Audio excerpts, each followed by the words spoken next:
Hey Virgo. Hi, how you doing? Are you better now? I feel like last week was a little bit tough for you guys. Oh, just wanted to go ahead and let y'all know two things. I am actually doing a full moon reading with the Lens Rider deck. It is already posted to the Patreon. You can already get exclusive access to this. It's posted in two parts because, long story short, I filmed on my computer and I don't know how to use iMovie on my computer versus my iPhone. Okay? So both links are in that full moon tier. And the other thing is I already have done your rites, rituals, and incantations for the Isis Oracle, your jumper cards, all of that was already put on Patreon as well. It's $88. This one's $35 for the full moon. This one's $80. But you guys had like 4 rituals, and I only pulled 3, and y'all ended up getting 4. So, and also, this deck, we go through the levels of unconditional love too, as you are doing your rites, rituals, and incantations, because the more you work with that energy, the more you are able to manifest your actual manifestations from the Fae blessings into 3D reality, and you can anchor them down, and they can manifest actually quite better. So, oh, guys, don't forget to like, share, and subscribe, please, my loves. And if you would like to book an emergency session with me, my link is down in the description box below. And if you would like to tip me, please do that, okay? Please. It's also in the description box below next to the book link for the emergency sessions, okay? So Patreon link in the description box below, okay? So show me, please, my beautiful love and light Fae beings, what is coming through for Virgo. Show me, please, what is coming through for Virgo for the week of Easter. Now, I just explained to Libra that Easter actually is a fairy holiday. In some pagan circles and Wiccan circles, it might be called Ostera, I believe. Oh, it's like Oistera. I'm so sorry if I'm butchering it for you pagan Wiccans out there. Please don't hate me. But I work more with the Fae. I'm a solo practitioner, okay? For anybody curious, I don't do cults or anything like that. Like covens. It's not my style. Like, sorry guys, I'm. It's just not my thing. It doesn't mean I don't respect them. It's just I work better alone. I'm a Scorpio. Let's be honest. I'm a Scorpio stellium. I work hell of a lot better alone. And also, I get to explore things without people like telling me things to limit my reality. You know what I'm saying?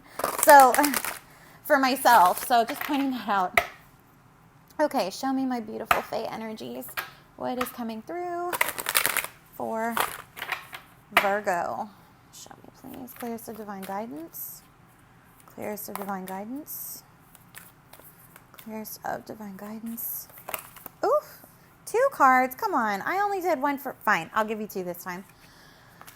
Okay, that one's reversed anyway.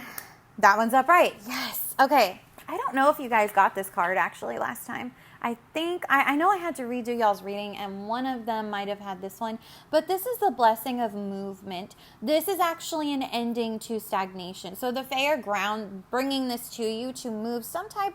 There's either a part of your life that I'm not going to say it's like highly dysfunctional, but I am going to say it's just not working out. Like, let's put it that way. It is not working out. Hasn't been working out for a while. You know this. I'm now realizing this because I'm reading the card. But regardless, the Fae are giving you the green light to begin to either A, make steps to move forward, or B, move forward. But just know, I am telling you this because I don't need y'all coming back to me in like 2 weeks being like, Luna, you told us to move. And then I did. And then Mercury retrograde stopped everything, which is why I'm thinking this is a planning energy. Because planning to move, or yes, you're moving, but you're moving at a very slow pace. Because when I pulled this card and worked with it, it said I was able to move, but look at where I am. I'm still in the environment where I'm in. Yet I am gradually moving forward, just at a very slow pace, like that of a freaking tortoise. Like, let's be honest. I'm being honest here, guys. I'm only moving slow as a tortoise, but it's not because of necessarily me. It's because I have a lot of extenuating factors in my environment that are constantly trying to keep me held back. So if you are a person that is dealing with that, I am letting you know you will be able to move forward with your plans, but it is going to be at a glacial fucking pace. And I'm sorry I had to say it that way, but I had to because I pulled this card a month ago, and hence look at where I am.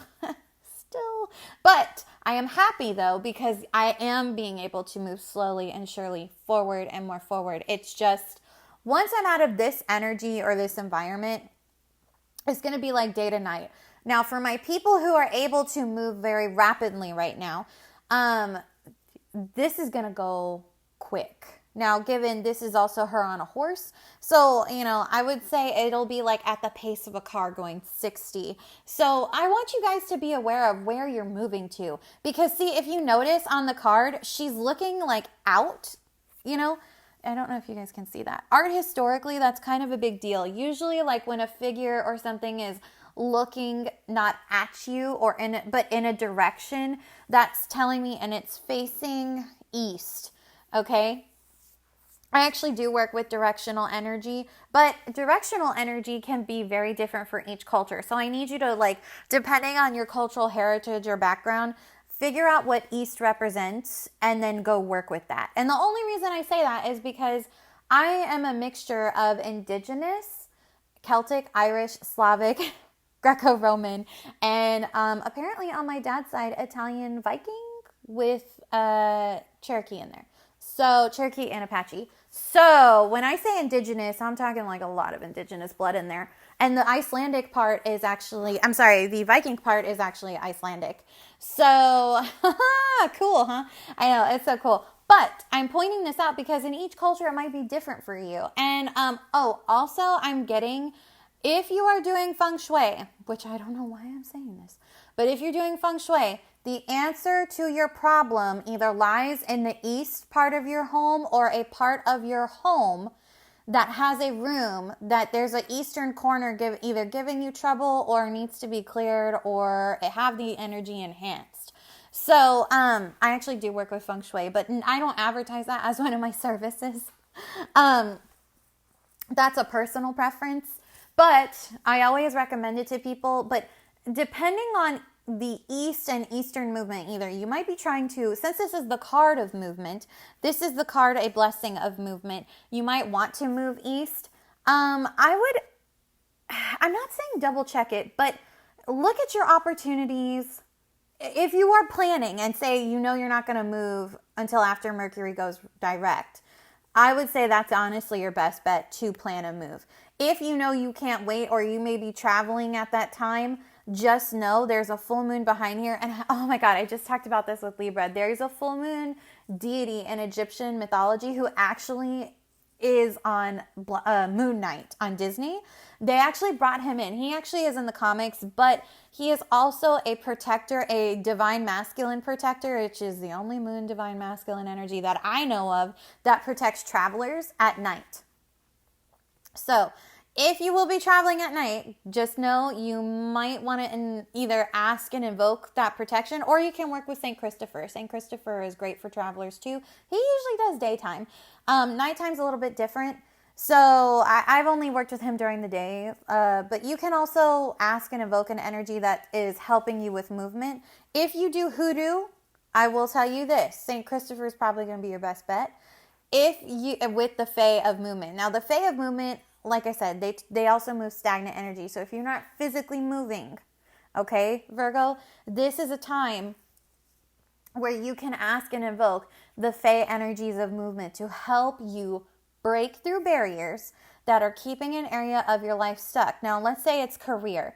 Okay, do you want to change careers? First off, I would even ask you, if you came to me for a personal session, what are your preferences? Because the way these energies work, even with the oracle, even with the tarot, you need to figure out the intention of what you want within your heart space and figure out the logic next. Because the minute you figure that out is going to hack the energy 50% for you. So all you got to do is when you do your rituals, manifestations, and incantations with the Isis Oracle, go within and figure out what you want and how you want to manifest it, and boom, it'll work. It'll ground it down like that. It'll be quick. The reason I say this energy lasts a month versus this one is because these rites and rituals can be, they make you go within into the deepest parts of yourself, to parts of yourself that maybe you have not had access to before, okay? So what happens is you might shy away from it, and that's why I say that's okay. If you miss it, there's always a chance for it to come back around the following month or whenever the gate is open. This, on the other hand, is for the week because I'm pulling for the week, and 3D energy moves like that, right? Because that's how the Fae move. The Fae are very, very, very, very, very, very, very fast, and I love working with them because of that. But it's also lackadaisical when you work with the Fae, and this, it's like I get more of a serious tone with this card, which is kind of, for me, I think it's because of the colors. Those are actually like my colors: pink, purple, and that kind of red color, even though blue, believe it or not, is my favorite color. These are like colors I'm actively wearing in my closet. So if you want to do chakra healing work and you want to do these colors: purple for the crown chakra, red, pink for the heart, definitely cool. Pastel, you can even go pastel. Let me double check and make sure there aren't any other colors in here.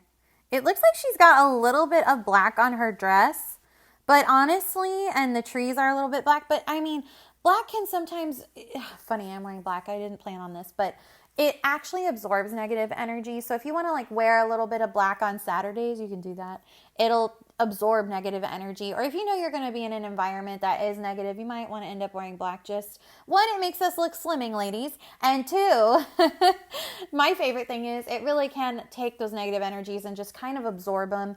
And that way you have a clear-cut idea of like keeping your energy cleansed. If you can't go out and, you know, sage yourself, if you can't go out and let's say you can't smudge, like let's say you can't use incense and you don't have a smudge spray, you can always wear black. And then if you want to cleanse, you can use like salt water or Epsom salts. I love cleansing with Epsom salts, especially because they're normally like safe for most people. And when I say cleanse, using a body scrub of it is very cleansing. Usually, especially when I'm stressed after doing readings, that's kind of my go-to when the energy is heavy. Also, the reason I mentioned that god from Moon Knight, the Egyptian one, I actually did research him, by the way, just to make sure he was legit. So I know what the hell I'm talking about as an art historian. He actually is real.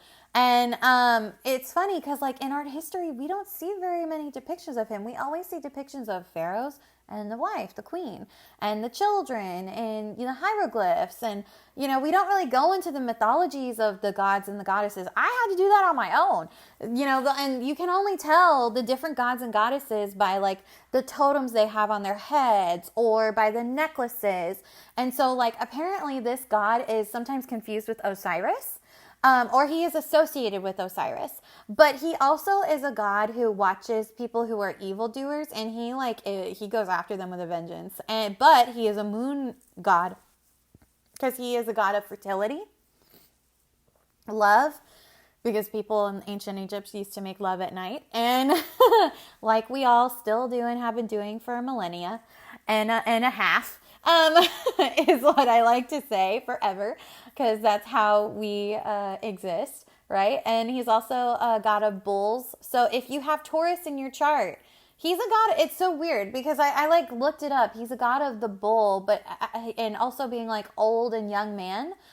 He's like an older man at night, which is crazy to me because he's like a young kid during the day. But it has to do with these solar energies and moon energies. And since he's a moon god and he protects people at night, travelers, that's kind of why I mentioned it. But also, he was a god of, there was something else and I just forgot it. Oh, shite.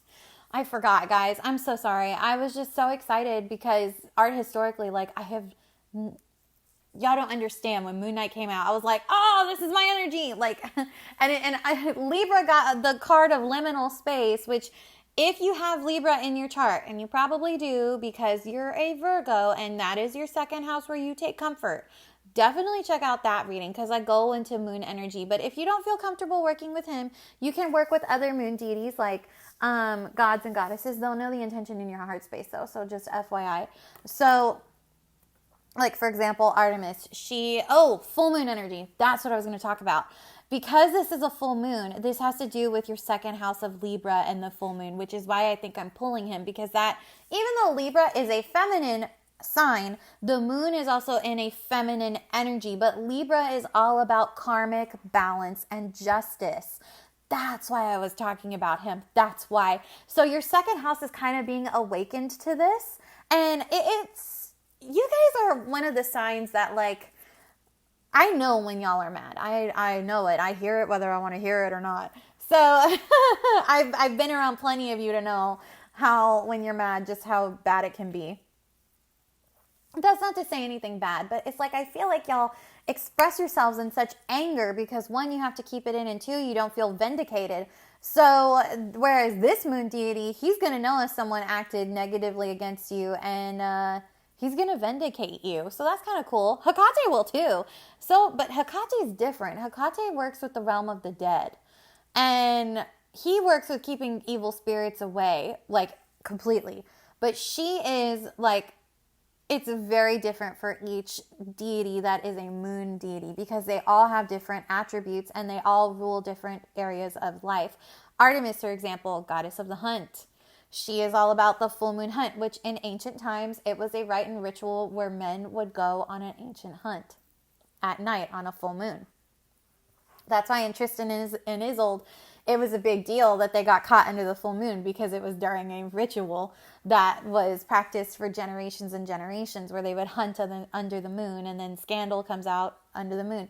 Moon magic is also a thing with this card, but moon magic for me is not negative. It's like making moon water because, again, the full moon is in Libra. So making moon water, using your enchantments, using the moon to enchant your energy or your crystals and cleanse them is something else you might want to think of, or taking a moon bath. Oh, I didn't recommend that to Libra, but they're okay. Like, they're going to get a bunch of luck from now till the next 6 months, till their birthday. I'm not worried about it. So that's why I'm telling you guys this, because you guys might need that since it's your second house.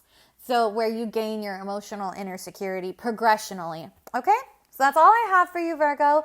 Again, join me on Patreon for your oracle reading and your full moon and Libra reading. They are two different tiers. So if one is more financially easier for you, choose which one is easier.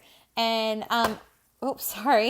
and if you want to do the more expensive one with the rites, rituals, and incantations, by all means, you are not forced to do so. And if you would like to, again, tip me or book an emergency session with me, you are more than welcome to do that. I am right now clear until, that was what I forgot to tell Libra.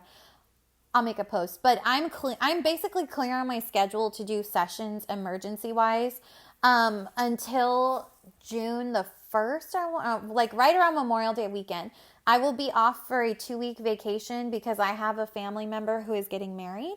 So, and I have to I'm a part of the ceremony now. So I have to do like meet and greet, walk my mom down the aisle, going to be in all the photos, and family members will be coming in. And yeah, so I'm going to need like that week and then the week to kind of detox, but then we'll be back at it. So if you want to book an emergency session with me between now and the end of May, please do so, because I will be on a 2-week break, and then when I come back, we'll be back to business, but that won't be until mid-June, around the 16th. Okay, guys? So I thank you so much for listening to me. I appreciate it. I love you so much. I'll talk to you later. Bye, my loves.